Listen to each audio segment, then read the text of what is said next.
Welcome to GDA Live. My name is Gail Davis, and I am serving as your host.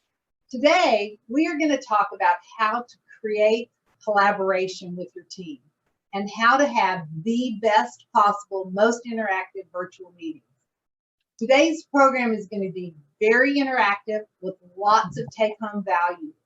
Our guest is Lisa Bodell. And Lisa is someone that we have worked with since 2014. The feedback is always positive, and we actually have clients that bring Lisa back for a second time, so you know you've got a winner when that happens. Lisa is the best-selling author of the 2016 book, Why Simple Wins. She's the expert, so I'm turning it over to her. Welcome, Lisa. Hey, Gail, thank you so much, and welcome everybody here today. I am so happy to be here to talk to you about a topic that I think is very, very important to you and your teams. And I think you're going to get a lot out of it. What used to be something that we did sporadically, meeting remotely on Zoom, now is something that we do constantly. In fact, we probably do it too much. So how can we actually stop meeting and really start collaborating in the true sense? So what I'm going to do is I'm going to share my screen here. We are going to get very interactive, and you're going to leave here with over 20 tips that you can use to either personally start collaborating or getting your teams to do the same. So Gail, I'm going to give it a shot right now to share my screen here. Hold on one sec, everybody. There we go. Hey, Gail, you want to give me a thumbs up here if you can see my screen? Good, fantastic. Okay, everybody, what I want to do is focus on making the best of your time. Time is a non-renewable resource. It's the one thing that we can't get back. So it's my job to make you engaged and worth it. So here's what we're going to do. We are actually going to use something called Mentimeter today. Everyone here, if you have your phone, could you do me a favor and go to menti.com? Just type that in, open a browser, go to menti.com, and pretty soon I'm going to show you a code that's going to let you interact live in real time with everyone else. If you don't have a phone, get a pen and paper. You're going to be able to write down just as much good stuff, even if you don't have that phone with you. So diving in here, let's throw out a question. I'd like to understand from you, how well do you think your employees have adapted to working remotely? Either your employees or the team you work on. Enter the code there that's in the top of your screen, 11 13 82, that's 802, and enter in your vote. How well have your employees, or if you don't have employees and you're part of a team, adapted to working remotely? Not well, pretty well, very well, better than ever. What I love about Mentimeter is it's real time, it's super cool. I did this actually with some of my clients at Novartis last week with 1,000 people. Fascinating, so fascinating. Okay, so directionally here, and I know we still have votes coming in, everyone's saying very well. Well, you wouldn't be here unless you wanted to improve it, and everyone was working better than ever. So let's get you ways to do that. By the way, all the data that you get here today and that you interact with, I'll be sending Gail to you and your team later, and you can distribute to everybody just so they have it. Okay, we're going to talk about 4 things quickly. First of all, I want to help you normalize being virtual because that's not going away. You will be hybrid at best in the future, at least through 2021. We're going to set norms. Most people have not set norms, even though they think they are unspoken, they are not. We're going to use tools and tech. Remember, tech is not a collaboration strategy, tools are. And then finally, I want to help you with collaboration overload, which is probably going to be your favorite part. So let's start. First of all, let's normalize being virtual. And I think what I mean by that is, what are the norms and things that we have to set in place? And how can we get people really engaged? Because what they really miss is the informal connections. And they're trying to find virtual common ground. What we're finding with a lot of teams now, especially as they're getting a little burned out, and to be quite honest, there's a depression issue that's happening because people are getting a little, it's not that they're not productive, they're just a little overwhelmed. What we had in terms of norms and sense of trust in the real in-person world has now shifted, and we have to reestablish it. There's a trust issue. So how can we make sure that that informal, right, nonverbal type of stuff still happens, even if we're just alone sitting at our desk.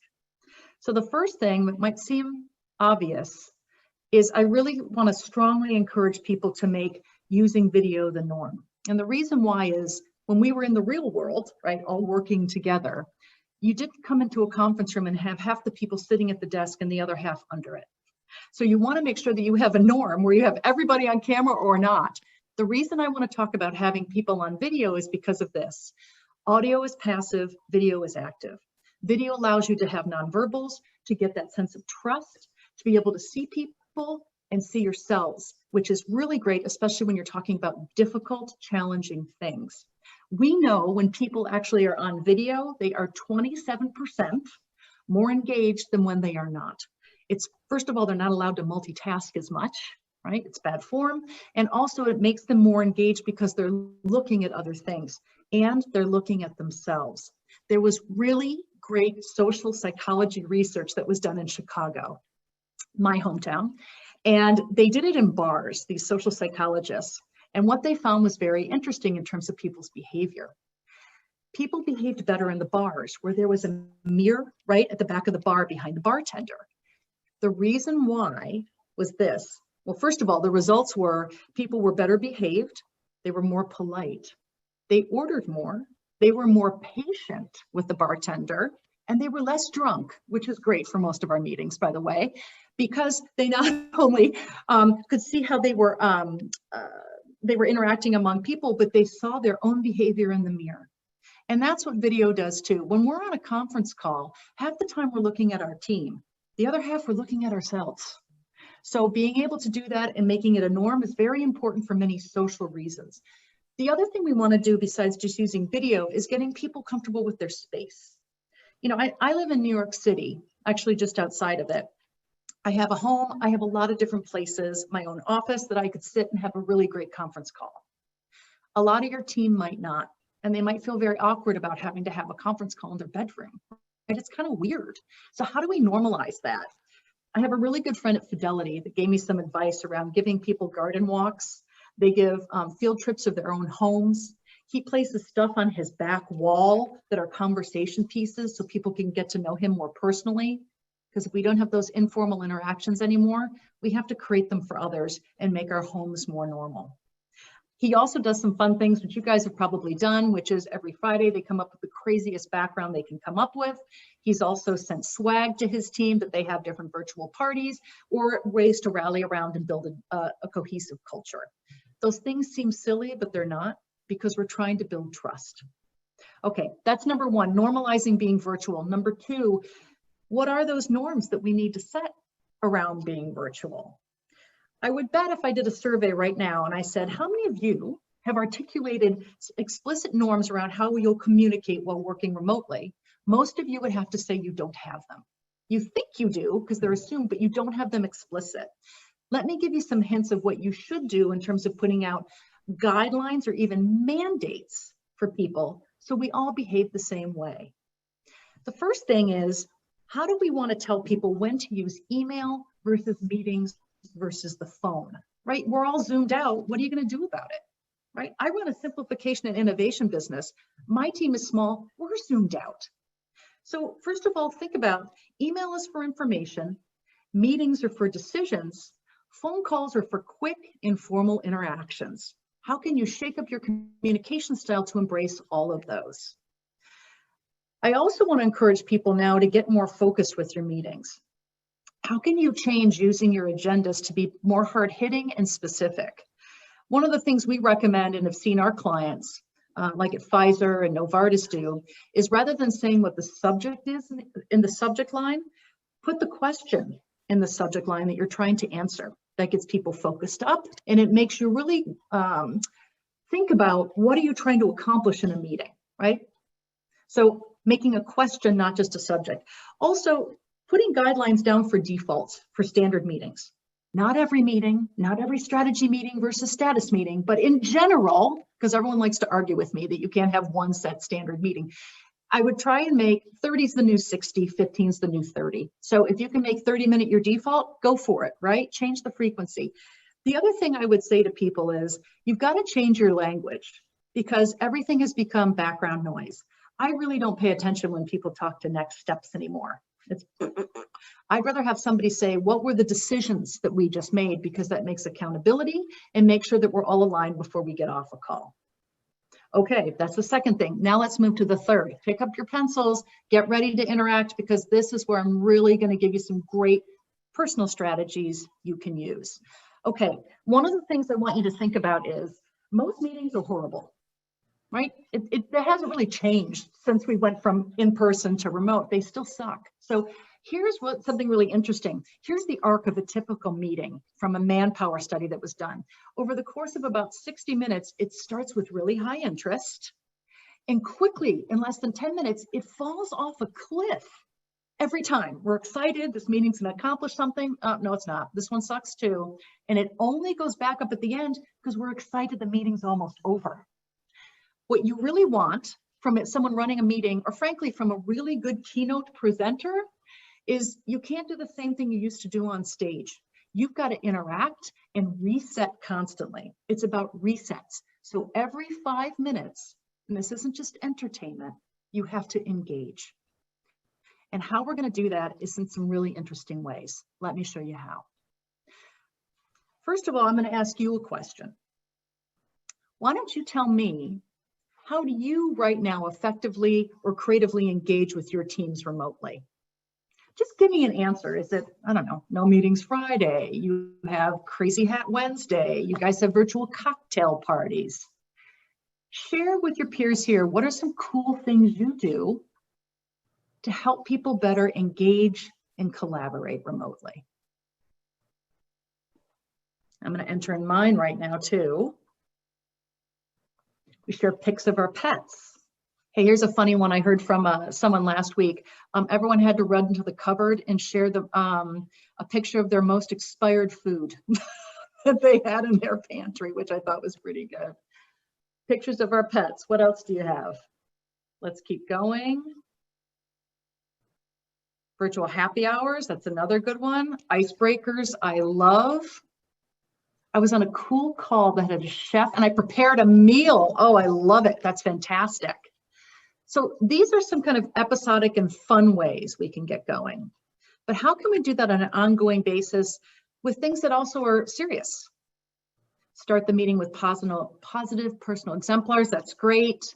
25 or 50 minutes so you can allow for breaks. Very productive. I'm going to show you some of mine. Now, I'm going to give you about 20 ways you can do this. Your goal is to only try one. Not all of them, one. Here we go. First of all, let's start with participation. We need to start better using the technology that we have. So what you can do is get people hand raising for agreements, emoticons for feelings. Chat is for ideas. By the way, chat is very important for people that are introverted. It's a very good diversity tool, an inclusion tool. Polling to drive decisions, and even using the platform I'm using today, Mentimeter, which is going to give us things to do, word clouds and a whole bunch of other things. You can also personalize. One of the things that they do at Fidelity is that they have their leaders, they're each in charge each month to have a virtual cup of coffee, 15 minutes only, with each person on their team to connect with them in an informal fashion. Have a non-working lunch. Another one that I really like to personalize is reaching across the organization and have a 15-minute brain date with somebody that has a role that you don't know about or would like to partner with. The other thing I like, which somebody mentioned here, which was great, is introducing an icebreaker or skill builder, but my general suggestion is to do it at the end of your meeting. Because we waste a lot of time right now in 30-minute meetings on icebreakers. It's better to save this time at the end and end it on an up note. Finally, to activate your meetings. Remember, tech is not a strategy, it's a tool. What would be really cool is you can do like some of my clients at HBO. They have guest appearances for KDs, knowledge drops. So they'll bring someone in to do a knowledge drop for 5 minutes on a topic like AI or blockchain or collaboration at the beginning of a meeting, just to get a little kind of brain juice going. Using your breakout rooms, very good for people that like to work in small groups and want to collaborate. And another thing I would encourage people is rather than having these free-for-all brainstorms or status meetings, run a specific challenge with a specific tool to get a specific challenge or problem solved. Let me give you an example. So one of the things that we like to do is we use a tool called Impossible to Possible.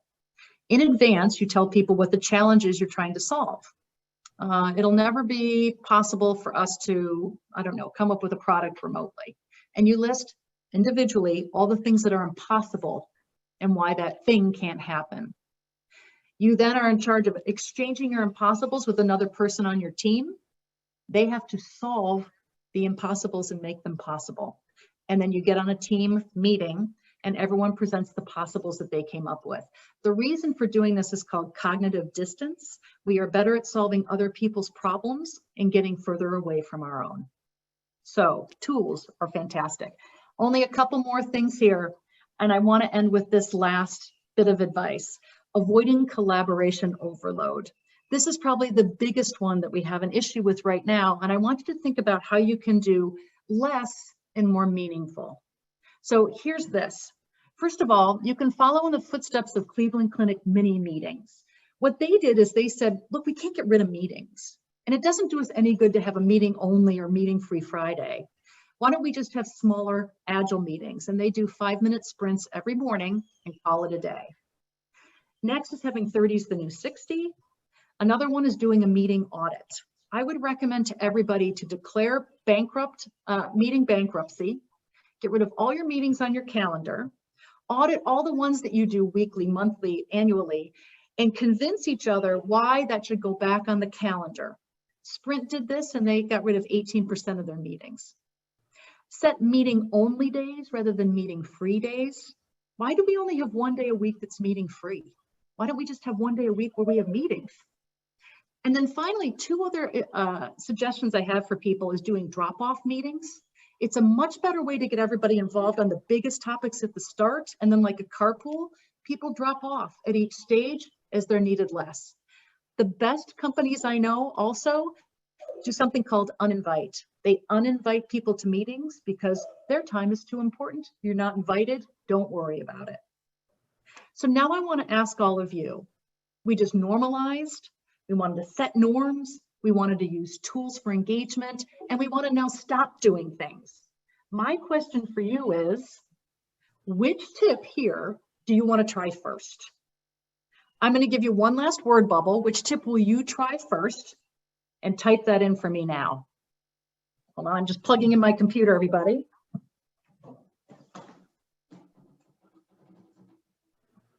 Okay, which tip will you try first? Let's type it in now. Which tip will you try first? All right, here they come. Drop off meetings, meeting only days. I love it. That's great. Anyone else? What else will you try first? Meeting audit, fantastic. Good. Meeting only days, love it. Keep going. Let's see what else we got. Drop off meetings, good. I love it.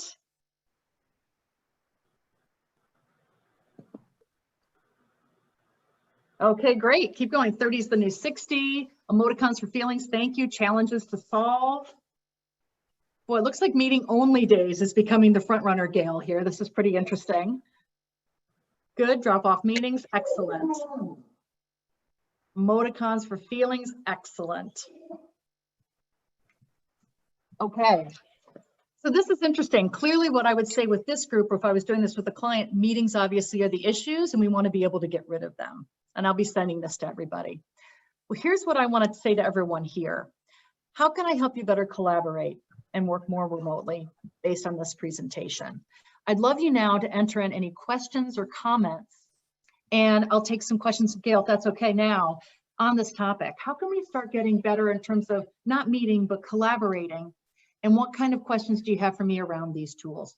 I hope this is showing you that there's lots of things that you can do on your own and with your team to make your meetings better. So Lisa, we did have a question come in prior to the meeting today from one of our clients. And her question was, How do you get people to stop ideating and solving problems through email and Slack and recognizing the need to have more human connection, even if we're all working remotely? Human connection is a really good point, and that gets back to that thing of fear now. People are fear and trust, I should say. And the thing about that is we have to just recognize the types of meetings that we're having. If you want to actually collaborate and build things, that's not something that's done on email or a chat, right? That's kind of just an iterative process. If you really want to have people be able to build things together, that's where you have something like I said, like running a challenge, using a tool, or using some kind of polling to get everybody to come together. That's how I would answer that. Let's do this next one. How can we encourage our teams to have meeting only days? So I wouldn't go cold turkey and be very black and white to say that we can only have meetings on one day, because it's not realistic. I would ask people, what you're trying to do is reduce the frequency. So can we only have meetings towards the beginning of the week or the end of the week? What's better for everybody? Mondays and Tuesdays, or just Thursdays and Fridays? That's one way to go.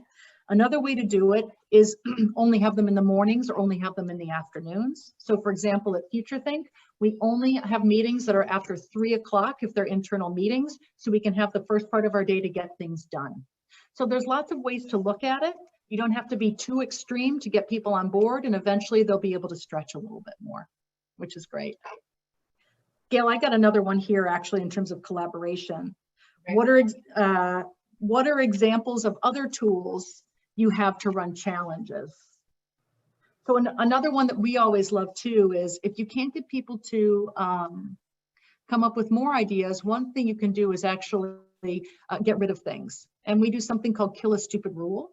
And something that's really fun is they take 30 minutes. You use a chat feature like this, and you ask people to give you all the rules that they think are holding them back from having time to be more innovative or do more productive work. They will come up with dozens in less than half an hour, and you can kill some right away to get some time back. Or let me take another one here. Our clients in the past, and that's always a winner. I know. Everyone always laughs, like killing a stupid rule is such an easy thing, but it's literally a game changer, and it costs you nothing. You just ask people for advice. What would you consider the sweet spot for length of meetings and number of meetings in a day? I'm not going to be able to answer number of meetings, but sweet spot right now, I think, is about 30 minutes. And the reason for that is because our level of ADD has accelerated significantly because we spend so much more time in front of our screen and we don't get up as much. So the thing I would say is, first of all, shorten your meetings to 30 minutes. But the other thing I would say is don't make everything about being in front of your screen. Also use email and use your phone. Let me see. I'd like to kill some useless metrics. That's fantastic. You know what they say, you can kill stupid rules, you just can't kill stupid people. That's the only thing you're not allowed to do. Okay, how do we engage introverts who are enjoying working from home without overwhelming them? This is interesting. One of the things that I really like, I am more of an extrovert than an introvert, and I love working from home. What they talk about in terms of the future of work is that working from home is going to be where people have their tactical heads down time. This is where we get either rote work done or very deep work done. And in the future, going into the office is going to be where we get our collaborative, innovative work done. So imagine, by the way, that when you go into the office, everything is designed in the future like an innovation lab. And at home is where we get what used to be the old work done. So how do we encourage introverts who are enjoying working from home? A few things. One is making sure that you give them ways that they can participate in small group work. Too many people get on a call and they just ask people to shout out answers, and the introverts automatically go into their shell. So you need to have tools like this with Menti, polls, chats, etc., where people can be heard without being verbal. The other thing is doing small groups and breakouts where people can feel safer before you bring them back to a bigger group. Fantastic. And I just got one more, sorry, in one of the chats. An example of an icebreaker that people like. I have so many, Gail. That could be a whole nother topic that we do. One that I really like right now is called That's Fantastic. And the reason this is great, this is a good skill builder that you can do because it moves people from problems to possibilities. And it goes like this. You match people up. Someone's the CEO and someone's the employee. The employee has to actually come to the CEO and they can only bring problems. And the CEO can only answer to those outrageous problems by saying, that's fantastic, and figure out a way to make it a really good thing. You can do a real problem at work, or you can do a hypothetical. I'll give you a hypothetical because that's what warms people up. So for example, let's say, Gail, you are the CEO of a bowling alley, and I am your employee. And I would come to you and I would say, Gail, I've got some really bad news. We no longer can use bowling balls.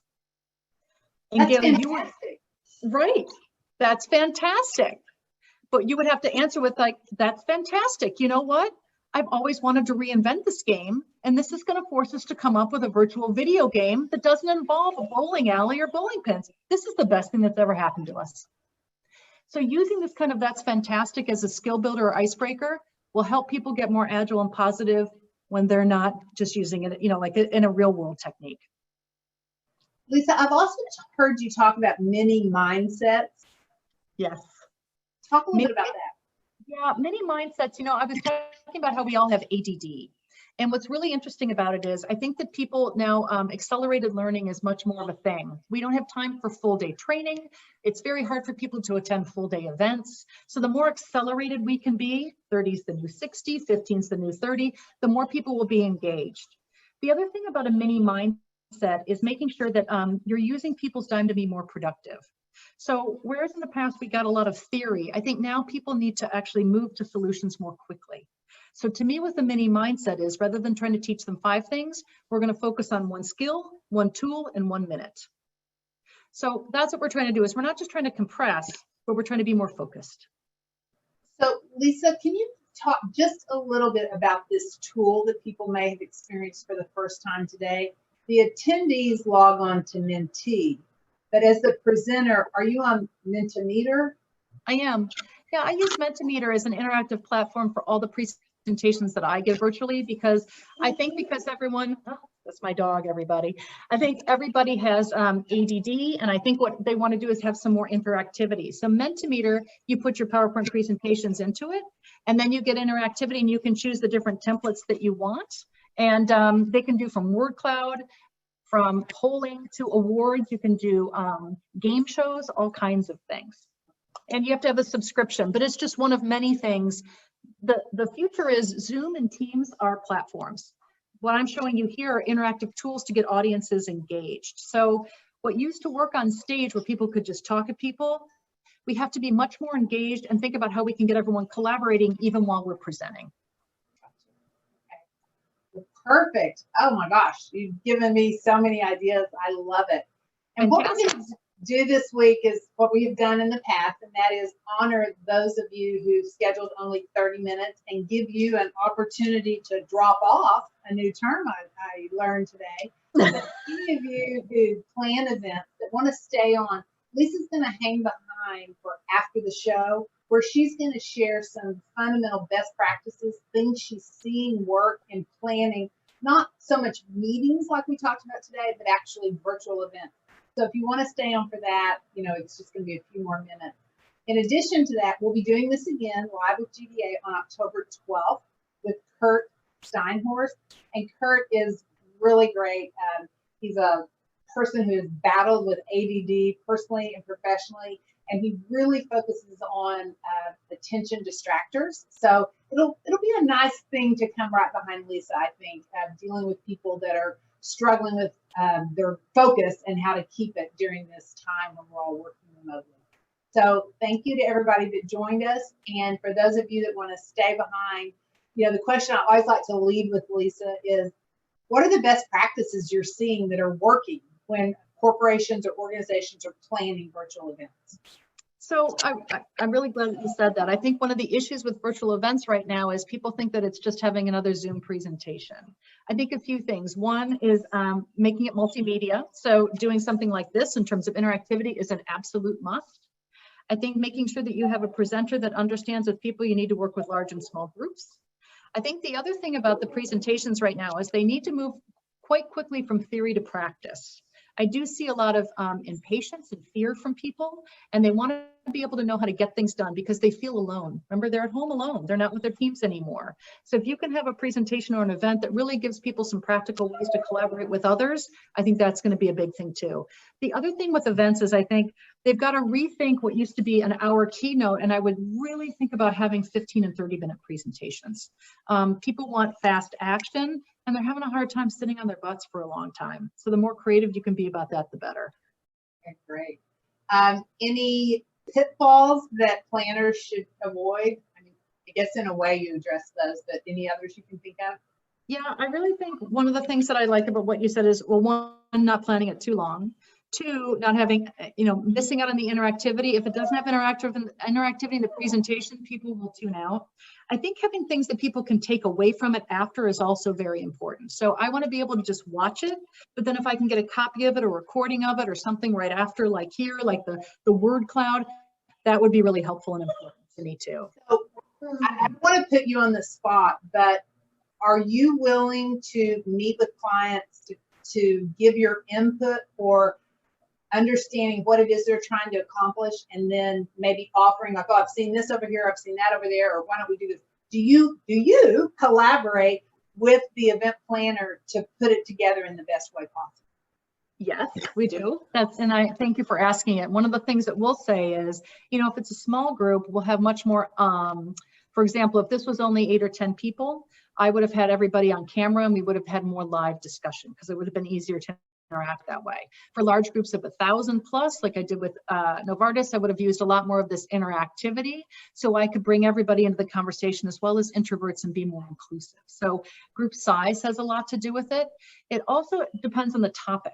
So for example, one of the topics that I talk about is called the Great Reset. And that's what this really is right now, is how people are feeling and resetting their businesses during COVID. That is a very, there's a lot of psychology to that and catharsis in terms of how people are feeling. So I make sure that I give people time to be able to voice, because I think a lot of it is a little bit like a mini therapy session. Yeah. Right. So we have to take into account not just the usual logistics, but frankly, more the feelings of people, because right now the idea is, how do you build trust? How do you get rid of fear? And how do you make people feel less isolated and burned out?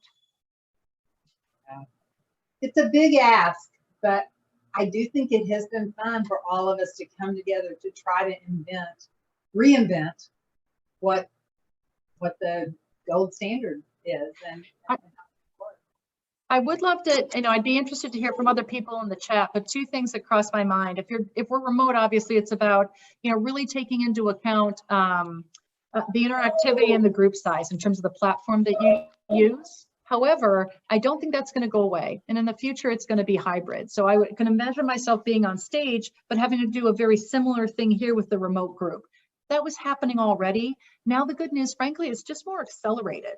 And for the people that are on here that are not in the speaking world, but they're the clients, that's good news for you, because you get skill and a lot more ROI, to be quite honest. And with the remote stuff like I'm doing here today with Mentimeter, you also get IP that comes out of it. When I speak on stage and you take some surveys, it just kind of goes into the ether. But when we have remote stuff here, you're actually capturing data and rules and feedback that you can use for further events. So I think that's actually even more productive. And I just think it's going to be better for you to have data in the future, so people will be more engaged with events. The last thing I'll say, Gail, is I think in the future too, events are going to be a lot more special, because the ability for people to travel, it's going to be a big thing for people to spend money on that. And when they do get together, the ability to interact with people is just, it will have been so rare because we haven't done it for so long. It'll be almost like a VIP thing. So I think how we then manage those events of versus having 1,000 salespeople in a room that, I don't know, hit club level and we only have 100, man, is that going to feel like a very different special event? And that's a good thing, I think. I have from one of our clients a question. Sure. The needs of audience is different in person versus via virtual. How do you meet those two sets of needs with virtual? With virtual, you mean? Yeah. Well, I'd love to hear a little bit more in terms of what the needs are. So, for example, in virtual, you're right. It's probably more, it's rapid fire. They want personal information. They want to be able to write it down. They don't want it to be too long. Versus in person, it's more about collaboration and listening, and you have time to thought and process. I guess what they both need, right, is some form of collaboration. And they do both need be able to take some key takeaways. So those to me are just agnostic. But beyond that, we just have to make sure that the virtual meetings, the people could perhaps drop off. One of the things I've done is have the virtual people drop off, and then I save a little bit more for the interactivity for people in person. I actually love it that your dog's whining. I was on a call with Patrick Lencioni and Jim Combs. And here, these are these two, big thought leaders, and they're like, listen, leaders, you have got to show the human side. Well, you have people that are struggling with their 3-year-old that's wanting to hop up in their lap. The dog is going to bark. The cat is going to walk across the back of the chair. That's normalizing. So it's normal, and that's great. It's the human experience we're all in together. Fantastic. Well, this has been fantastic. You're always a bundle of energy. She has another tool, which is one of my favorites, and it's like, oh, here it is. I have to keep it on my desk. It is 40 amazing ways to say no.